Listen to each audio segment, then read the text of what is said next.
Welcome to a Stepping Stones interview. I'm Caroline Stevens, and today I've got Brian Gerrish via Skype from Devon.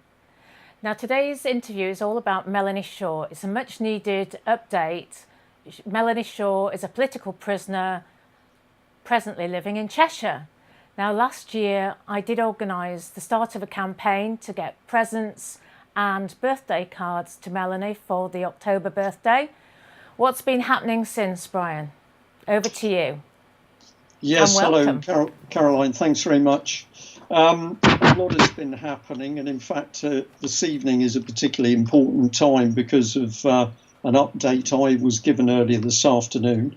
For people who don't know me, I'll just say that I've spent quite a few years now trying to help and people who've been who have suffered child abuse, survivors of that abuse.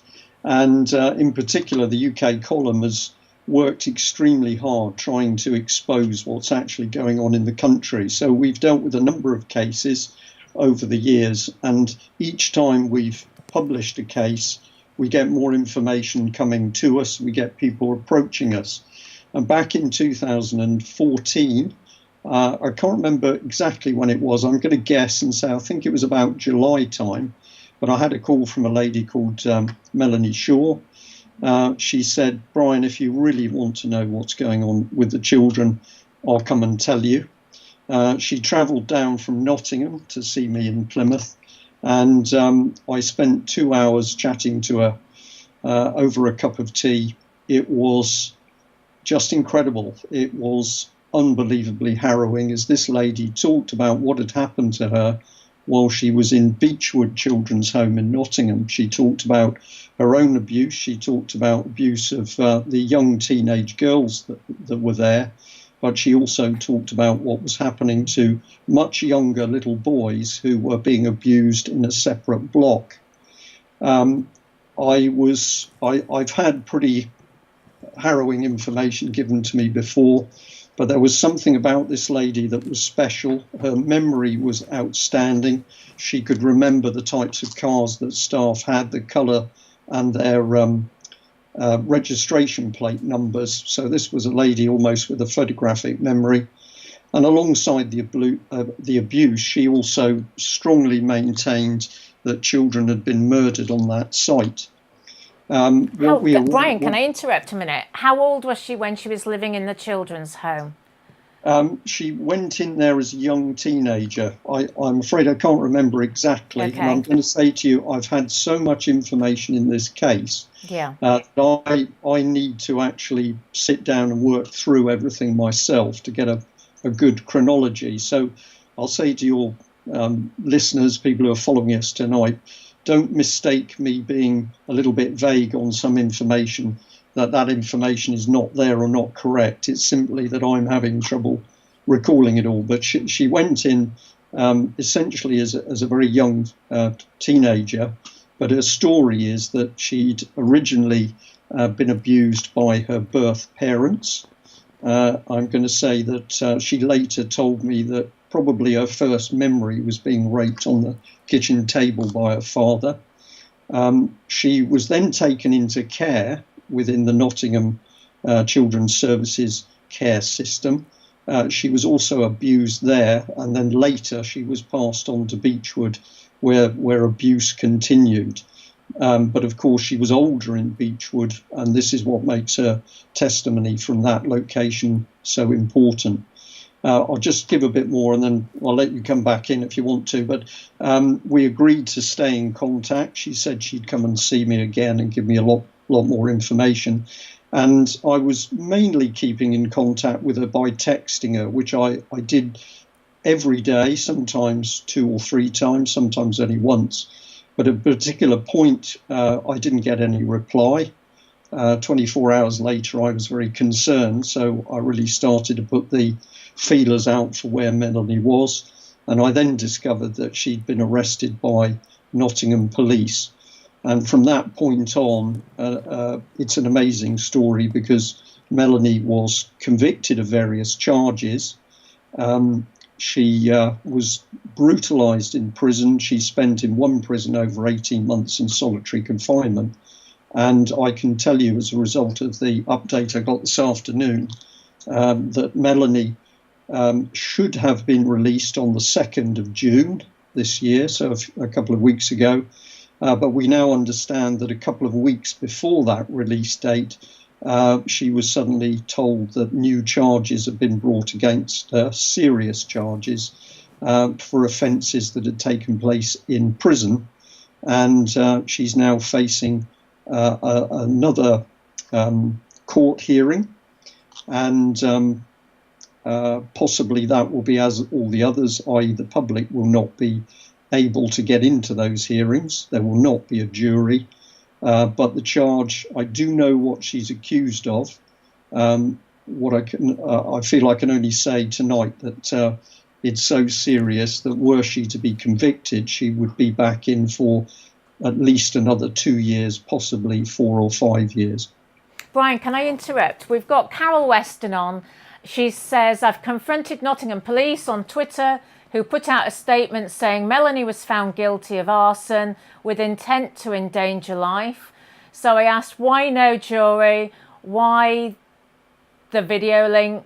Why is she not allowed visitors? And why no update on release? I'll probably get arrested for it. I believe there was a case, wasn't there, about a garden shed? Was that right? Yes, this is the central case. Melanie, was convicted by a jury of arson, by a jury of arson, and the crime was that she had set light to a neighbour's garden shed. So how does that endanger life, a neighbour's garden shed, if it was true anyway? Well, this is a very interesting question. I believe that the shed had relatively close proximity to the family, and certainly the family in court talked about being woken up to the noise of something burning, and they then evacuated the house. So I'm going to say most of what was presented in court made sense. However, what did not make sense in court is that when Melanie tried to certainly put forward her side of the story and her mitigation as to why she'd done this, it was clear that the judge simply didn't want to know. And I have to add a little bit in here that it was Melanie's original testimony of the abuses in Beechwood Children's Home that caused Nottingham Police to start Operation Daybreak, which was an investigation not only into Beechwood, but at least 7 or 8 other children's homes, where it has subsequently emerged that further abuses took place. But when Operation Daybreak was mentioned in court, the judge said with a snigger, "Oh, that's just a conspiracy theory." And the files have disappeared, is that right? I'm just looking at the picture on the screen. The files. This is absolutely right. Some of our researchers did some work on that particular judge, and as far as we can ascertain, that was the last time he ever appeared in court. Really? Now, so the arson charge, do I think Melanie carried out that arson? Yes. Why do I think she carried it out? Because she had had her son taken away from her by Nottingham Social Services under particularly unpleasant conditions, and Melanie, great love for her son, and she had looked after him perfectly happily until all of a sudden she's got social services hounding her, and part of the social services attention had come by the intervention of that particular neighbour. So whilst a fully rational person would not have gone to the lengths of saying, I'm going to set light to the shed, if we talk in terms of mitigation and the fact that Melanie is a traumatised child abuse survivor herself, this was where she got to the end of her tether and she took this action. She served that time in prison. When she was released, she was subjected to daily, weekly harassment by a number of people, including Nottingham Police, and this ultimately led to her having further time in prison. The thing we've got to remember is that Melanie Shaw is a survivor of horrific abuse, not only in the care system, but also in her original family, in her foster family that she then went to. And therefore, it is simply, it's outrageous that this woman is judged without any reference to the abuse and the trauma that she suffered. Well, Brian, I know I arranged last October for a group of people to send cards and presents to Melanie. And some people say their presents never got through. Have you got an overall picture on how Melanie is, whether she's receiving letters regularly, or is it hit and miss? Because she was in Gloucestershire prison and then she moved to Cheshire. And of course, she's been shifted around, isn't she? So she's essentially been shifted around by 3, possibly 4 prisons. And it has varied a bit. If we take Peterborough Prison, run by Serco, then basically not only was she denied medical treatment on a really unpleasant leg ulcer, we've put pictures of that out. She had to suffer the pain of that ulcer untreated for a great many months. But she was also threatened and intimidated by prison staff. And then in her present time in prison, she spent 18 months in solitary confinement. So she's done over 2 years now. She spent 18 months in solitary confinement. And over the whole time, her mail and correspondence has been censored. Key people have been unable to get stuff through. I've only had a few of my letters ever reach her. And it's clear that a lot of mail that people have sent has simply not been given to her. Some people have sent in things out of kindness, but genuine prison rules mean that the prisoner cannot be given those things. But things that Melanie could receive, such as stamps and paper and envelope, for example, those were also withheld from her. And when Melanie has been able to write letters to myself and another lady here in Plymouth who's done a great deal of work for her, very often Melanie is talking about the fact that she knows that she's not allowed to communicate people. Phone numbers which she should have on a list so that she can call people, those have been blocked and stopped.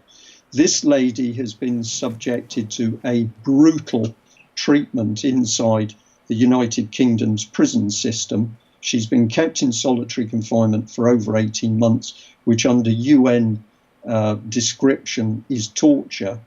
And she has been harassed, brutalized, threatened, intimidated by prison staff across all 3 prisons and denied medical treatment. And if your listeners, viewers want to know why I think that is, I have no doubt, because Melanie Shaw, as a key witness of abuse in Beechwood Children's Home in Nottingham, is not only a witness to the abuse, but she also is witness and has knowledge to the links through to politicians and senior members of the British establishment who were also involved in that abuse. And I believe the agenda is to keep her locked up, particularly while the so-called independent child abuse inquiry is about to start its work in Nottingham. They want her silenced. I think this highlights the total corruption that goes on in the Houses of Parliament. The fact that it's such a downside to having this political party system with the whip system, with the blackmail system. Why are none of the MPs speaking out about it in Parliament? Well, I think we've got a very good idea now why, because some MPs are not speaking out, but they are prepared to speak off the record. There is a small group of MPs, I'm pleased to say it's cross-party, who are now awake to the fact that this is going on. But to keep it very simple, they are scared. And this is very telling, because if we have MPs in Parliament who are scared of the criminal activity around the abuse of children going on, then we know that the whole of our Westminster political system is corrupted. They are frightened. And let's remember that the chief whip for Ted Heath back in 1973, 1974, a gentleman called Tim Fortescue, you can find him in a little video clip on YouTube, says to the BBC TV camera that when MPs had problems, it might be, for example, little boys, we fixed it for them because they would then do as we asked. So what that man was talking about was using blackmail of the subject matter, child abuse, in order to keep British MPs towing the political line, whatever that line was. Well, I did hear some details that apparently 164 MPs were on the sex offenders register in 2016. So if you've got such a large percentage of MPs indulging in some form to get themselves on a register, then they're hardly likely to put their heads above the parapet. I mean, it does make you ask, why are they in Parliament in the first place? Well, I'm going to answer that question. This is my belief. I believe that they're in Parliament because they are defectives in this way. They have been selected by the parties as defective individuals who can be blackmailed and controlled from the outset. The parties do not want clean, moral, upstanding people in Westminster because they would ask too many questions. So in my view, they are recruiting people who've got dirty, dark secrets, they've got criminal backgrounds, they've got personality defects. These are the people that are required in Westminster in order to keep this criminal cabal going. And it is obvious to me after 15 years now of researching this, talking to victims. Of course, one of the people I interviewed a few months ago, several months ago now, was John Wedger, the Met policeman. And John, phenomenal information about the way that the whole of the establishment works together to cover up abuse. Politicians, local councillors, local authorities, even the charities which boast they're there to help the children are in fact working to do the opposite. And if you talk to child abuse victims, many of them simply laugh if you mention NSPCC, for example, or Barnardo's, because they know that the abuse is also carried out through the what do we call? Well, how do we say it? Through the control mechanism of those charities. I do think that what concerned me in particular about her treatment at the end of last year was the fact that she was being escorted to the toilets, to the bathroom by male warders, and she was forced to leave the door open. I just find that, in 21st century Britain, quite an astonishing revelation. Well, I'm going to say I don't find this astonishing at all because two things were going on. One is that this was, I've forgotten the name of the prison in Gloucestershire. This is where this was happening.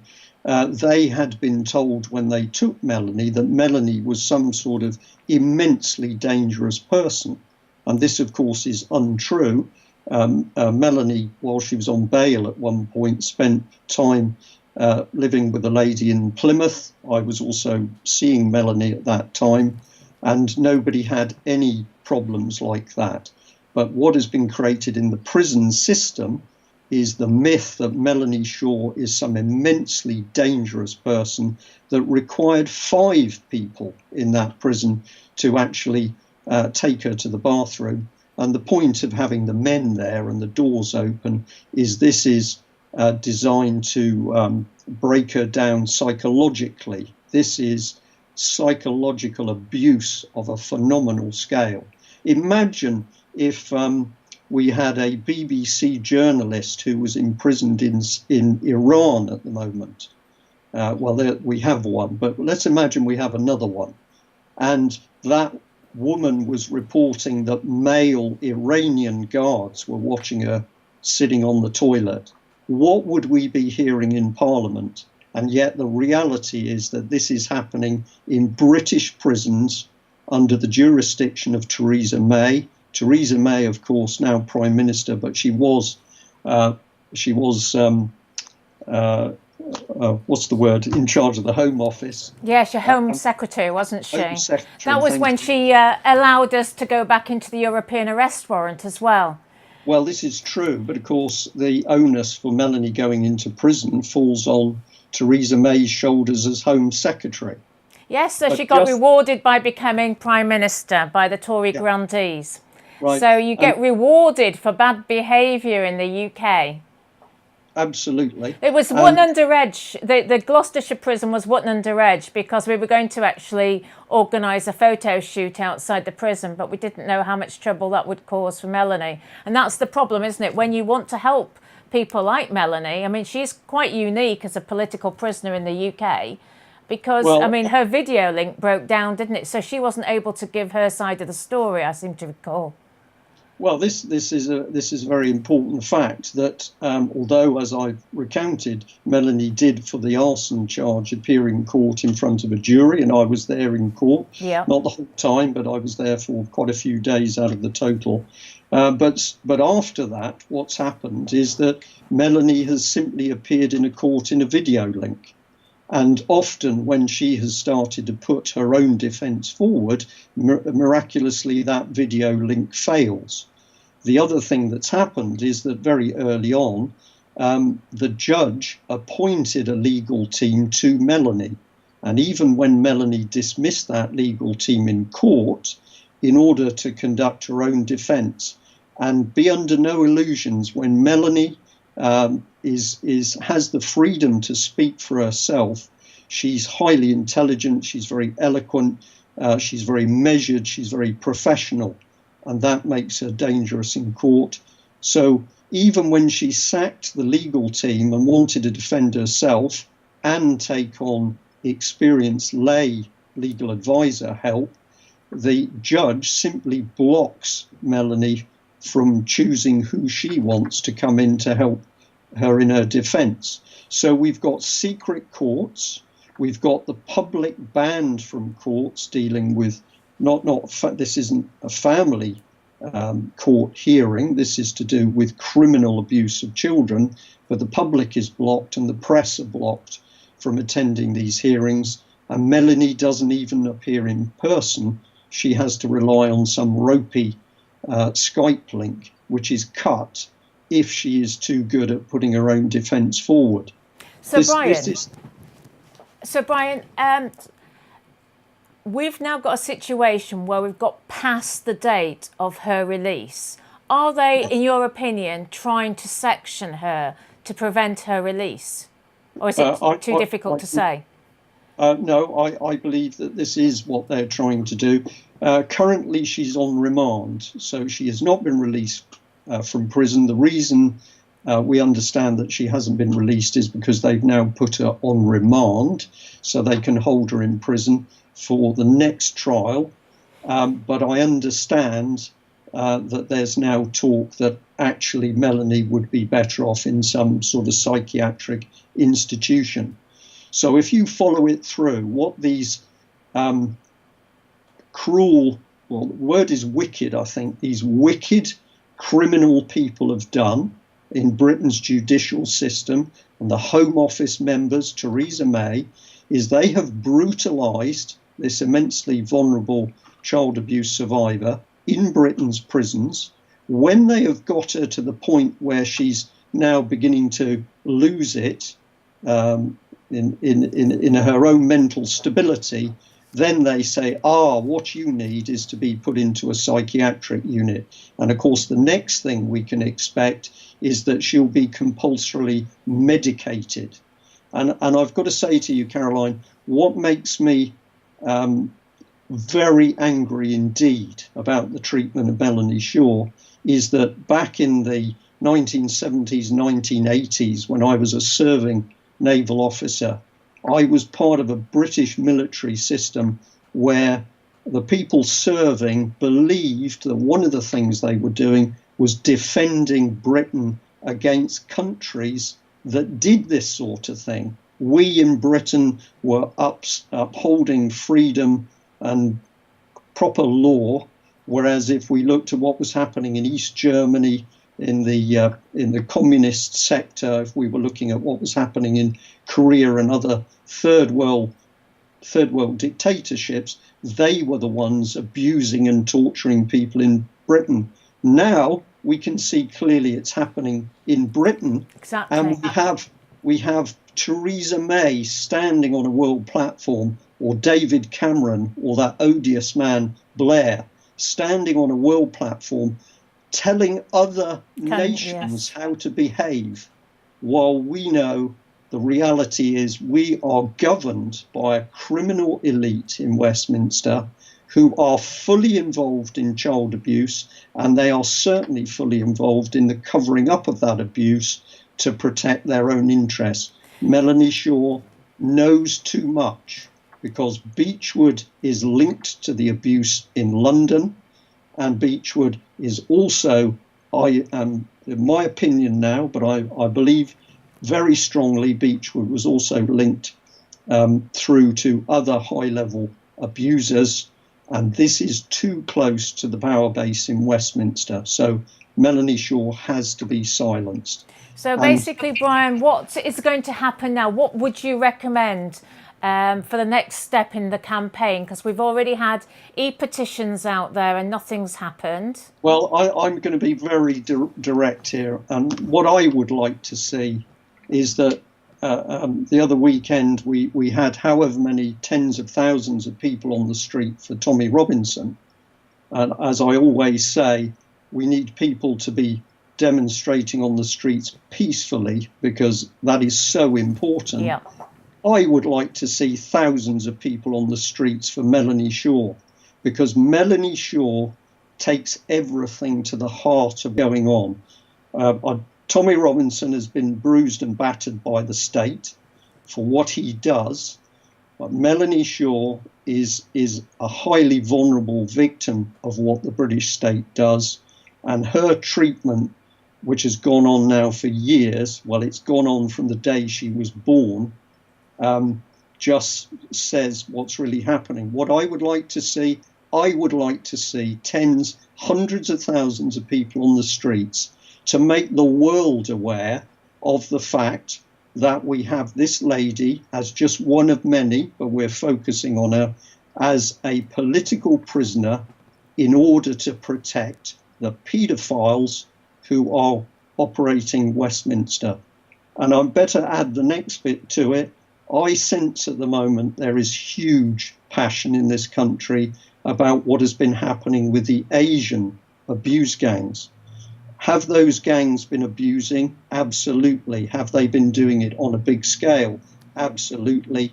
But they are but one part of the overall abuse that is carried out in this country.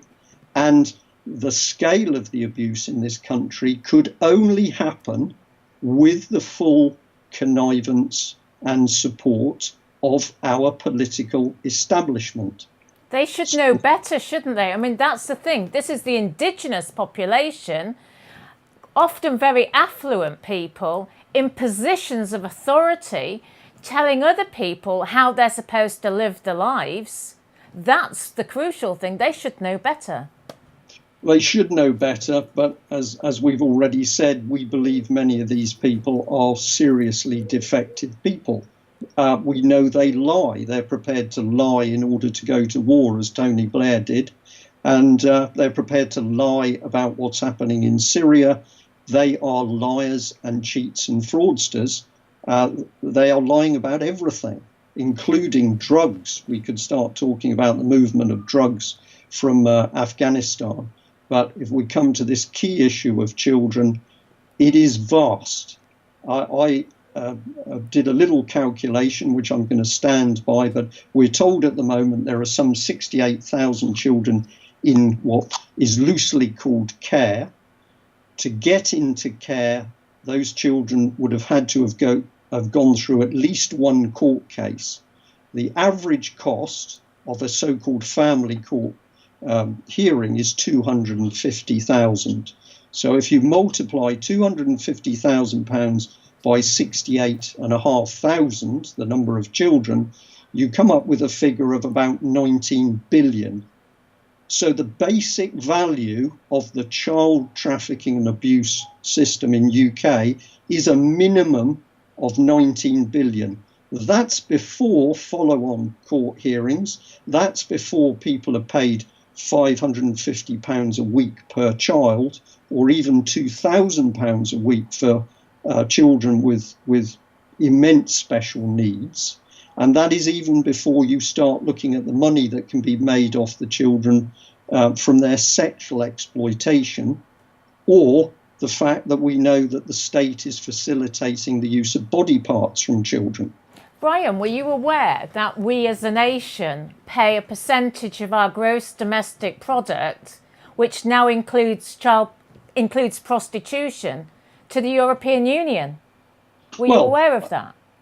I was aware of it to some extent because it was David Scott, who works with us obviously on the UK column, who first alerted me to the fact that the government provided statistics for how much money was earned via the sex trade in UK. And then you say, well, this is extremely interesting because the government says that it's working to stamp the sex trade out. But it knows what the total value of that industry is, and it's prepared to share that as part of income to our GDP. It's just so terribly shocking. They altered the definition, didn't they, a couple of years ago? Yeah. And so it's why is there an incentive for the government to stop, or the EU for it to stop? Well, there isn't. Of course, they only give the illusion that they want it to stop. If you look at their actions, if you judge these people by what they do, of course, they make no effort to stop it.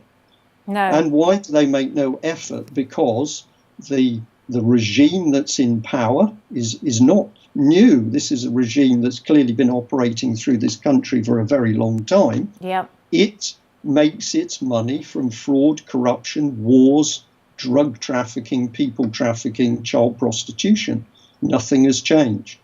The only thing that has changed is that the internet is now allowing people to research. Sorry, a bit of traffic coming through, I think.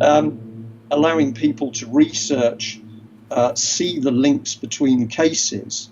So it's the public being able to have access to information over the internet, which is now so terrifying to these people. And what do we see happening? We see the government doing everything it can to close down free speech, to close down the internet, to close down blogs that are starting to expose what's going on. They are terrified at the speed at which people are beginning to ask the right questions. Well, Brian, I'll be attending a few marches in the next few weeks. I'm going to be speaking to as many people as possible. This story needs being out there now, and let's see what we can achieve this summer. So, Brian, have you got a parting comment to give to the audience? I have, and that is that we focused heavily on Melanie Shaw. Melanie is one of thousands and thousands of child abuse survivors. So if you're a survivor listening to what we're talking about, don't mistake the focus on Melanie as being we are ignoring you. What we see is that to wake up people in this country to what's happening, we need a focal point, and Melanie seems to be moving into this position at the moment.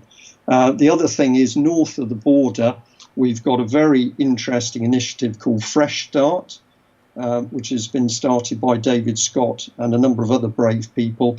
And what they are saying is that if the Scottish government cannot run a proper child abuse inquiry, we are going to do it ourselves. And so a number of presentations have taken place around Scotland, at locations around Scotland, talking about abuse in Scotland, but also in UK. And people are now coming forward to join that initiative.